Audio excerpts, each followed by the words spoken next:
Maintenant, à notre sujet du jour avec Cengiz Abi. Est-ce que tu peux nous dire, Cengiz Abi, c'est quoi les avantages qu'apporte le jeûne sur la société? Alors il y a beaucoup de choses à dire, vraiment, et que des bienfaits à propos de cette, pendant le jeûne qu'on fait dans le mois de Ramadan, mais pas seulement. Quand on étudie vraiment comme il faut attentivement tout ce qui est illicite que Dieu nous demande de faire, de ne pas faire, quand on étudie vraiment attentivement le Coran, on se rend compte au bout d'un moment que, en fait, vu que c'est notre Créateur qui nous a créés, et il sait comment on fonctionne.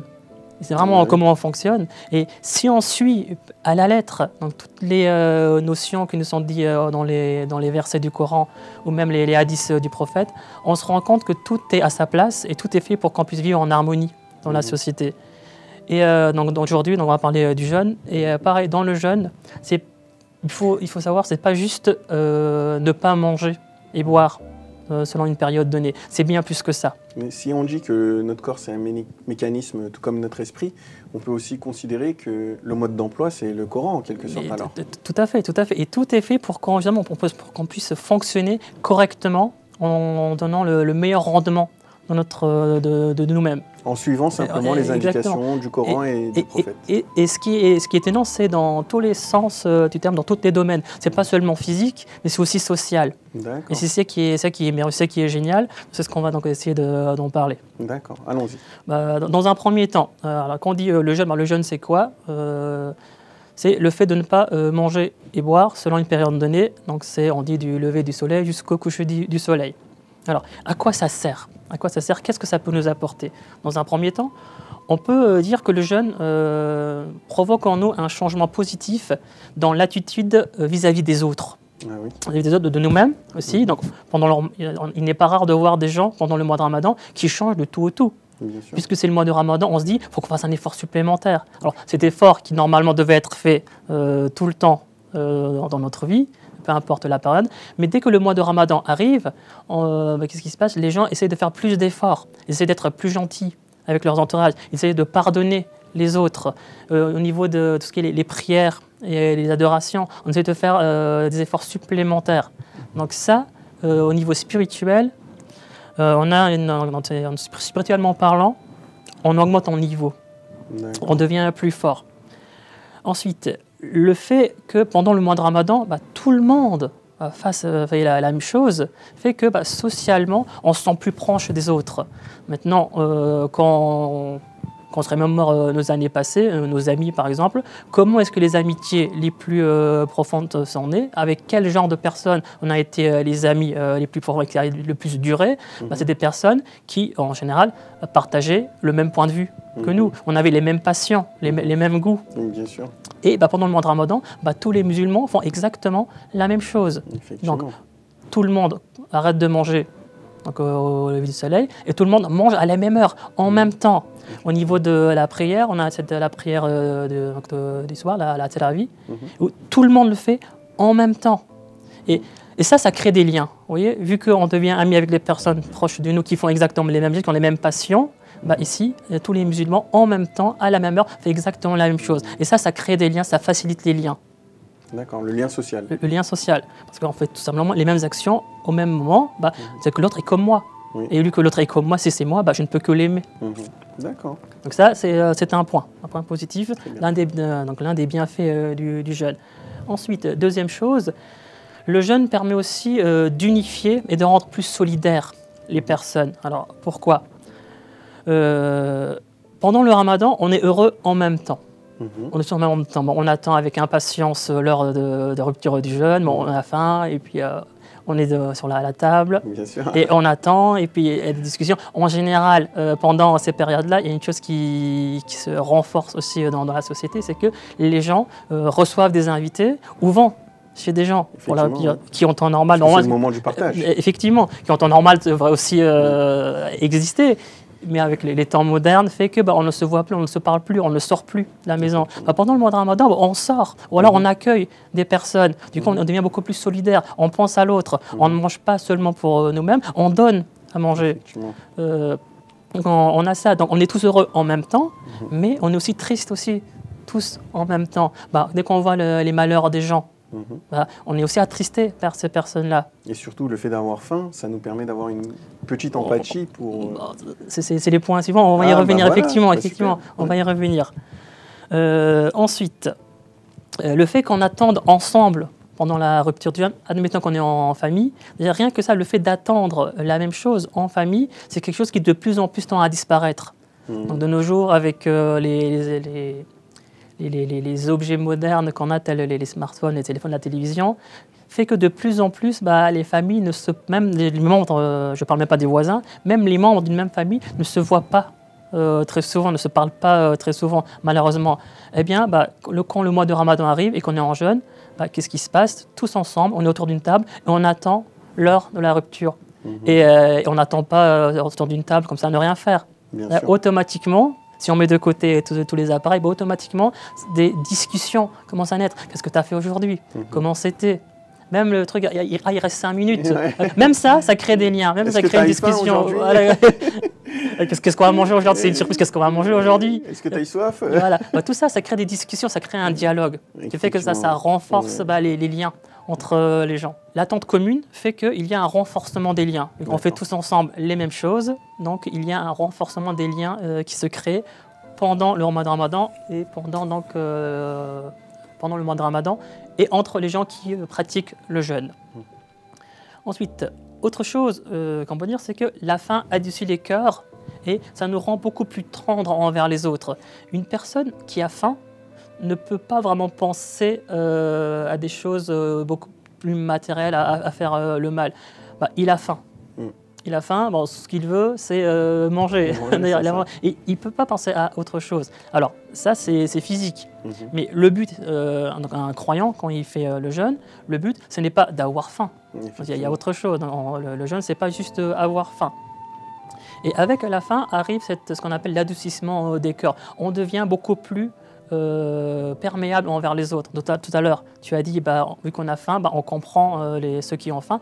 Effectivement, si moi, dans ma vie, j'ai jamais connu la souffrance, si j'ai jamais connu la faim, la soif, je ne peux pas comprendre ce que vivent ces gens-là. Et pendant le mois de Ramadan, volontairement, je me prive de la nourriture, j'éprouve cette faim. Alors, selon les gens, c'est beaucoup plus ou moins dur de résister, mais je commence à comprendre. Ah, donc c'est ça la faim. Ah, ceux qui ont faim dans le monde, c'est ça qu'ils ressentent. Est-ce que c'est une bonne chose? Non, c'est pas une bonne chose. Je souffre, j'ai envie de manger. Donc ces gens aussi ont envie de manger. Ce qui fait que je vais m'ouvrir plus aux autres. Je vais m'ouvrir plus à la misère qui existe dans le monde et je vais être beaucoup plus sensible pour pouvoir changer les choses. Donc aider les plus pauvres, les plus démunis. Effectivement. Par exemple. Et donc, du coup, on se rend compte que plus chez les gens qui jeûnent, il n'y a plus de place à l'hostilité et à la rancune. On pense qu'à faire le bien, parce qu'on comprend les autres, justement. Ensuite, autre chose, le jeûne permet de mieux comprendre. Tout à l'heure, on a dit, vu que j'ai faim, je souffre. Ceux qui souffrent, ils ont faim, je les comprends. Donc en général, ces gens-là sont les plus démunis. Et ça me permet de mieux les comprendre. Et surtout ceux qui ont faim dans le monde. Et qu'est-ce que je vais faire dans mon esprit? Je dois faire quelque chose pour eux. L'idée d'inviter des personnes à notre table pendant le mois de Ramadan, ça vient du fait aussi je partage ce que j'ai. Donc à l'époque du prophète, on a invité les gens, mais parfois dans les tables de ces gens, même le prophète, mais aussi ses compagnons, a invité des parfaits inconnus. Des gens de la rue, des pauvres, en disant allez viens, tu as faim, viens manger avec nous. Alors même, ce qui est intéressant, c'est que ces personnes qui ont invité, parfois eux-mêmes étaient des pauvres. Bon, ils avaient pas, mais c'est pas grave, on partage. De toute façon, il y avait un hadith qui disait que celui qui offre la possibilité de rompre le jeûne à quelqu'un, il a autant de récompenses que la personne qui a fait son jeûne, mais sans que cette personne ses récompenses diminuent, l'autre aussi en aura. Effectivement. Et une chose à ne pas négliger pendant ces périodes, c'est vraiment, il y a un mot, c'est la reconnaissance. La reconnaissance dans tous les sens du terme et chez tout le public, que ce soit ceux qui sont aisés, qui ont les moyens, mais aussi ceux qui sont pauvres et ceux qui ont besoin d'aide. toutes ces personnes-là sont reconnaissantes. Alors, celui qui a les moyens, donc celui qui est aisé, il va être reconnaissant envers Dieu. Ben oui, Il va dire... tout ce qu'il a eu. Exactement, d'accord. Donc, si j'avais pas... J'éprouve la faim, donc si j'avais pas tout ça, voilà ce que je l'ai approuvé. Et ça, tous les jours de l'année, peut-être. Donc, on remercie et on est reconnaissant envers Dieu de nous avoir donné toute cette nourriture, toute cette abondance, toute cette richesse qu'on a. Donc, on est reconnaissant envers Dieu. Donc, il y a notre foi qui peut ici se renforcer. Et ça me pousse à aider les pauvres. Du coup, du côté des pauvres, il y a aussi une reconnaissance envers la personne qui m'a aidé. Je suis reconnaissant envers cette personne et qui m'a aidé, c'est le musulman, le croyant, d'accord, qui croit la même chose que moi et qui m'aide. Donc le prophète dit, je ne suis pas seul. Je ne suis pas seul. On pense à moi, on m'aide. Qui m'aide? Celui qui est aisé. Mais qui demande à celui qui est aisé? C'est Dieu, c'est Allah. Et encore une fois, reconnaissance du pauvre aussi. Donc celui qui est aisé a une reconnaissance envers Dieu et celui qui est moins aisé aussi a une reconnaissance envers Dieu. Et tout ça renforce notre foi envers le grand Créateur. Donc, au début, j'ai dit que toutes les choses avaient sa place. Voilà, le jeûne nous permet d'être plus reconnaissants et de comprendre les choses, les autres, le monde. C'est quelque chose à ne pas négliger. Et en faisant ça, qu'est-ce qui se passe? On a une restauration de la justice sociale. Le pauvre ne peut plus dire « Ah, mais je suis pauvre, pourquoi je suis pauvre? Pourquoi lui, il est riche ?» Personne n'est sensible à la question. Voilà, parce que Dieu, il dit « Ok, toi, tu es pauvre, mais t'inquiète pas. Comme j'ai fait le monde, j'ai demandé à ceux qui sont plus aisés de t'aider.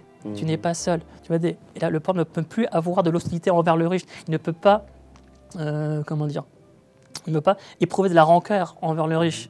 Se dire, maudire le riche. Ah, t'es riche, moi pas, pourquoi? Mais non, t'es riche, oui, mais Dieu te demande de m'aider.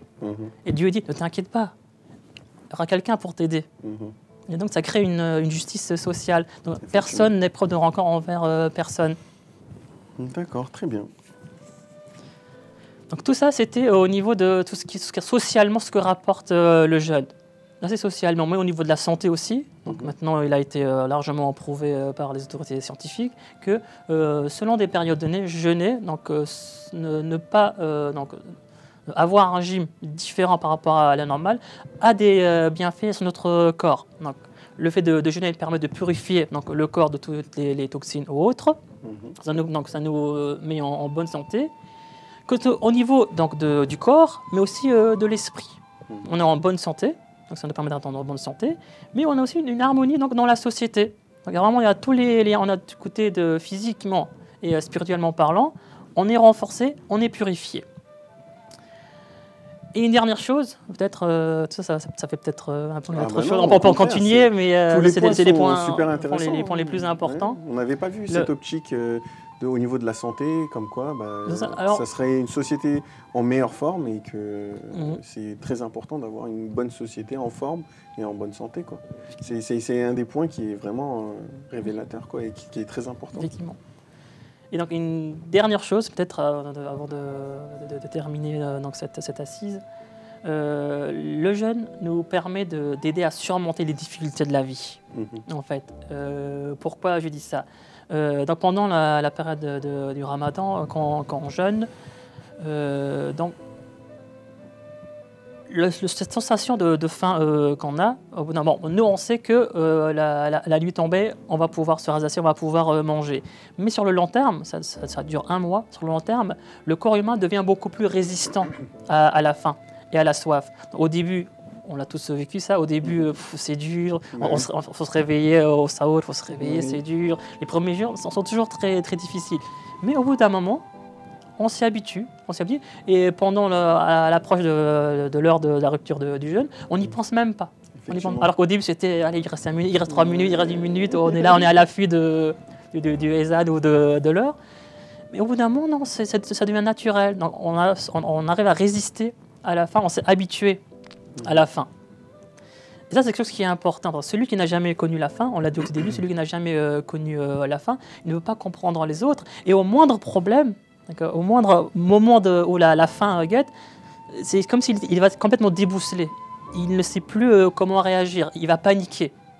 Alors que celui qui arrive à endurer la faim et la soif devient plus résistant à la faim et à la soif. Donc il n'aura plus peur de la faim et de la soif. En fait, les difficultés dans la vie qu'on a, il faut toujours se dire que c'est Dieu qui nous les donne.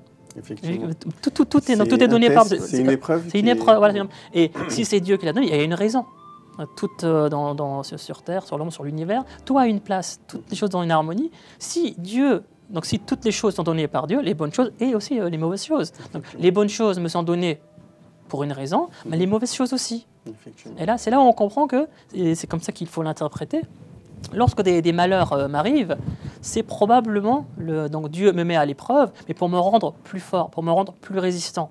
Je veux dire, quand on voit les gens à bodybuilder, par exemple, ceux qui s'entraînent, les grands sportifs, quand ils vont dans les salles de sport ou autres, pour se muscler, pour se renforcer, est-ce que c'est une partie de plaisir pour eux au début? Pas du tout. Une personne lambda qui doit faire un régime, qui doit prendre du muscle, au début c'est très difficile. Il doit courir, il doit suer, il doit supporter, il doit soulever des poids qui sont très lourds. Quand il fait des pompes ou autres, au bout d'un moment, ses muscles, il commence à avoir mal. C'est très dur, très dur pour lui. Oui. Mais au bout d'un moment, il s'y habitue, et même ça devient même un plaisir pour lui. Donc ces difficultés du début, c'était pour qu'il soit habitué aux autres difficultés. Quelqu'un qui avait du mal à soulever, je vais dire n'importe quoi, mais quelqu'un qui a du mal à supporter, je sais pas, une dizaine de kilos, 30 kilos, au bout d'un moment, il dit 30 kilos, c'est plus rien. Il le soulève sans problème. Avec un bras. Avec un seul bras. Et les difficultés données par Dieu, c'est exactement la même chose. Il nous éprouve, il nous donne des difficultés, il nous donne des soucis, mais pour que plus tard, quand il y a d'autres soucis, on puisse les gérer sans problème. Parce qu'on s'est habitué, on s'est musclé. Effectivement. On s'est musclé. Là, pour le jeûne, c'est exactement la même chose. On endort la faim, on s'habitue à la faim, et du coup, l'idée même d'avoir faim un jour ou l'autre, ça me fait plus peur, parce que je me suis déjà habitué, je sais déjà ce que c'est. On s'est préparé. On s'est préparé. Très bien. Voilà. Donc ça, c'était mon dernier point. Et je voulais, ça c'est ceux qui me connaissent, j'ai l'habitude de terminer toujours les podcasts que je faisais par une citation de Rumi. D'accord. Donc c'est sur le jeûne. Rumi, donc Mevlana, tu l'as, Rumi, une citation sur le jeûne qui me plaît beaucoup, qui dit « Cet homme a su se détourner de ce qui est licite. Sachez donc que l'illicite ne peut l'atteindre désormais. » Donc pendant la période du Ramadan, volontairement on se prive des choses qui normalement nous sont autorisées, c'est halal. Mais on s'en détourne volontairement. Une personne qui est capable de faire ça est tout à fait capable aussi de renier ce qui est illicite, ce qui est haram. Il a su résister à la tentation de des choses qui normalement il a le droit. S'il arrive à faire ça, c'est que même le haram, il ne peut l'atteindre. Franchement, merci Djeniza. Merci à vous. C'est une très bonne citation. J'y avais pas pensé moi pour ma part. J'espère que ça sera aussi instructif pour nos spectateurs.